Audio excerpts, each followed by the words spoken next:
അതിന്റെ വിശദാംശങ്ങളിലേക്ക് നമുക്ക് വരാം. ടി.ജി. സജിത്ത് നിങ്ങൾക്കൊപ്പം ചേരും. വളരെ സുപ്രധാനമായ വാർത്തയാണ്. എൻ വാസു മുൻ ദേവസ്വം ബോർഡ് പ്രസിഡന്റിനെ അറസ്റ്റ് ചെയ്തിരിക്കുന്നു എന്ന അതിസുപ്രധാനമായ നീക്കമാണ് ഉണ്ടാകുന്നത്. ശബരിമല സ്വർണ്ണ മോഷണ കേസിലെ അതിസുപ്രധാനമായ നീക്കമാണ് പ്രത്യേക അന്വേഷണ സംഘത്തിന്റെ ഭാഗത്തു നിന്നും ഉണ്ടാവുന്നത്. എൻ വാസു അറസ്റ്റ് ശബരിമല സ്വർണ്ണക്കൊള്ള കേസിൽ അതിസുപ്രധാനമായ അറസ്റ്റാണ്. ഏറെ രാഷ്ട്രീയ പ്രാധാന്യമുള്ള അറസ്റ്റാണ്. ഇതുവരെ ഉദ്യോഗസ്ഥരെ മാത്രം കേന്ദ്രീകരിച്ചുകൊണ്ടുള്ള അന്വേഷണ നീക്കങ്ങളാണ് കണ്ടതെങ്കിൽ എൻ വാസുവിനെ പലതവണ അന്വേഷണ സംഘം ചോദ്യം ചെയ്തു. ഒടുവിൽ അന്നത്തെ ദേവസ്വം ബോർഡ് പ്രസിഡന്റായിരുന്ന എൻ വാസു ഇപ്പോൾ അന്വേഷണ സംഘം അറസ്റ്റ് ചെയ്തിരിക്കുന്നു എന്ന സുപ്രധാനമായ നീക്കമാണ് ഉണ്ടാവുന്നത്. ഹൈക്കോടതിയുടെ നേരിട്ടുള്ള നിരീക്ഷണത്തിൽ നടക്കുന്ന അന്വേഷണത്തിൽ പ്രത്യേക അന്വേഷണ സംഘം എൻ വാസുവിനെ കസ്റ്റഡിയിലെടുത്തിരിക്കുന്നു എന്നതാണ് ഏറ്റവും പ്രധാനപ്പെട്ട നീക്കം. അന്വേഷണം രാഷ്ട്രീയ നേതൃത്വത്തിലേക്കും വരുന്നു, ദേവസ്വം ബോർഡ് ഭരണസമിതിയിലേക്കും വരുന്നു എന്നതാണ് പ്രധാനപ്പെട്ട സാഹചര്യം. എൻ വാസുവിനെ പലതവണ അന്വേഷണ സംഘം ചോദ്യം ചെയ്തിരുന്നു. എൻ വാസുവിന് ഈ വിഷയത്തിൽ വലിയ വീഴ്ചകൾ പറ്റിയെന്ന കണ്ടെത്തൽ അന്വേഷണ സംഘം നടത്തിയിട്ടുണ്ട്. എന്തുകൊണ്ട് രാഷ്ട്രീയ നേതൃത്വത്തിലേക്ക് അന്വേഷണം കടക്കുന്നില്ല എന്ന ചോദ്യത്തിനുള്ള ഉത്തരം കൂടിയാണ് ഇപ്പോഴത്തെ അന്വേഷണ സംഘത്തിന്റെ നീക്കം എന്നതാണ് പ്രധാനപ്പെട്ട കാര്യം. എൻ വാസുവിനെ അറസ്റ്റ് ചെയ്തിരിക്കുന്നു അന്വേഷണ സംഘം. അതിസുപ്രധാനമായ നീക്കമാണ്. സംസ്ഥാനം തദ്ദേശ തെരഞ്ഞെടുപ്പിന്റെ പടിവാതിക്കൽ എത്തി നിൽക്കുമ്പോഴാണ് രാഷ്ട്രീയ നേതൃത്വം കൂടി ഈ അന്വേഷണ പരിധിയിലേക്ക്, ഈ അറസ്റ്റിലേക്ക് കടന്നു വരുന്നത്. ഡാൻ കുര്യൻ തിരുവനന്തപുരത്ത് നിന്നുണ്ട്. ഡാൻ, എന്താണ് സംഭവിക്കുന്നത്? അന്വേഷണ സംഘത്തിന്റെ നീക്കം എന്താണ്? വാസുവിനെ കസ്റ്റഡിയിലെടുത്തിട്ട് ഇനി അടുത്ത നീക്കം അന്വേഷണ സംഘം എങ്ങനെ മുന്നോട്ട്? സജിത്ത്, കേസുമായി ബന്ധപ്പെട്ട് 5ാമത് അറസ്റ്റിലാകുന്ന ആളാണ് എൻ വാസു. പക്ഷേ ഇത്രയും ഉന്നതനായ ഒരാളിലേക്ക് ഈ കേസുമായി ബന്ധപ്പെട്ട് അന്വേഷണം എത്തുന്നത്, അല്ലെങ്കിൽ ഒരു അറസ്റ്റ് അടക്കമുള്ള കടുത്ത നടപടിയിലേക്ക് പ്രത്യേക അന്വേഷണ സംഘം എത്തുന്നത് അന്വേഷണം തുടങ്ങിയിട്ട് ആദ്യമായിട്ടാണ് എന്ന് പറയണം.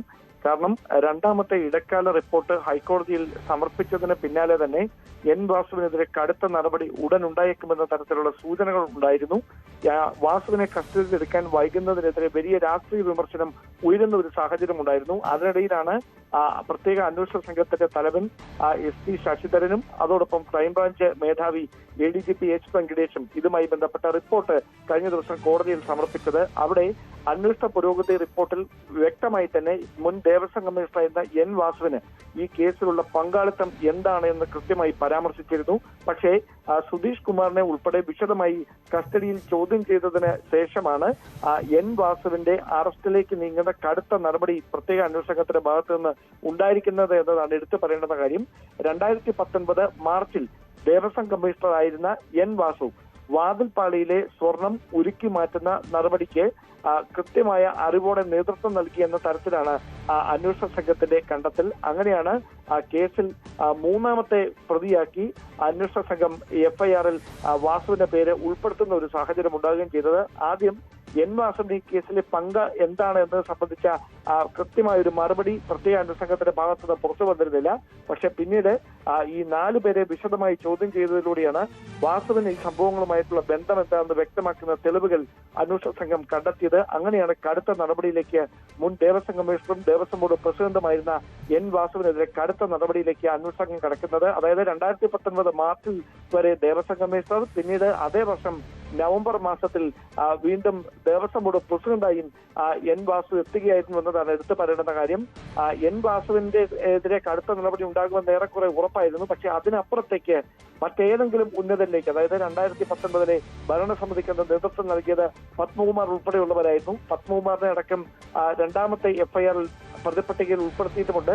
അങ്ങനെയെങ്കിൽ ആ ഭാരവാഹികളുടെ കൂടി അറിവോടെയാണോ ഈ സംഭവങ്ങൾ നടന്നിരിക്കുന്നത് എന്ന കാര്യത്തിലടക്കം വിശദമായ അന്വേഷണം SIT നടത്തിക്കൊണ്ടിരിക്കുകയായിരുന്നു. അങ്ങനെയെങ്കിൽ അടുത്തതായി പത്മകുമാറിലേക്ക് SIT-യുടെ അന്വേഷണം എത്തുമോ? കടുത്ത നടപടി പത്മകുമാറിനെതിരെ അടക്കം ഉണ്ടാകുമോ എന്നതാണ് അറിയാനുള്ളത്. അതോടൊപ്പം നേരത്തെ ഉദ്യോഗസ്ഥരിലും വിവാദ സ്പോൺസർ ഉണ്ണികൃഷ്ണൻ പോറ്റിയിലും മാത്രം ഒതുങ്ങി നിന്ന ഒരു കേസിന്റെ അന്വേഷണം ഇപ്പോൾ മുൻ ദേവസ്വം ബോർഡിന്റെ പ്രസിഡന്റ് കൂടിയായ എൻ വാസുവിനെതിരെ കടുത്ത നടപടിയിലേക്ക് കടക്കുമ്പോൾ അതിന്റെ മാനം മറ്റൊന്നായി മാറുന്നു എന്നതാണ് എടുത്തു പറയേണ്ടുന്ന കാര്യം.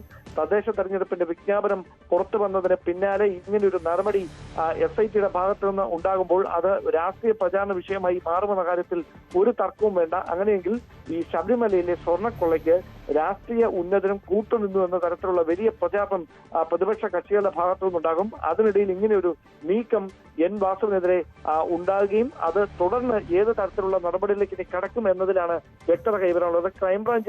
ക്രൈംബ്രാഞ്ചിന്റെ ഈഞ്ചക്കല്ലെ ഓഫീസിൽ എത്തിച്ചായിരിക്കും വിശദമായ ചോദ്യം ചെയ്യലടക്കം നടക്കുക. അതിനുശേഷമായിരിക്കും പത്തനംതിട്ട കോടതിയിൽ എൻ വാസുവിനെ ഹാജരാക്കുക.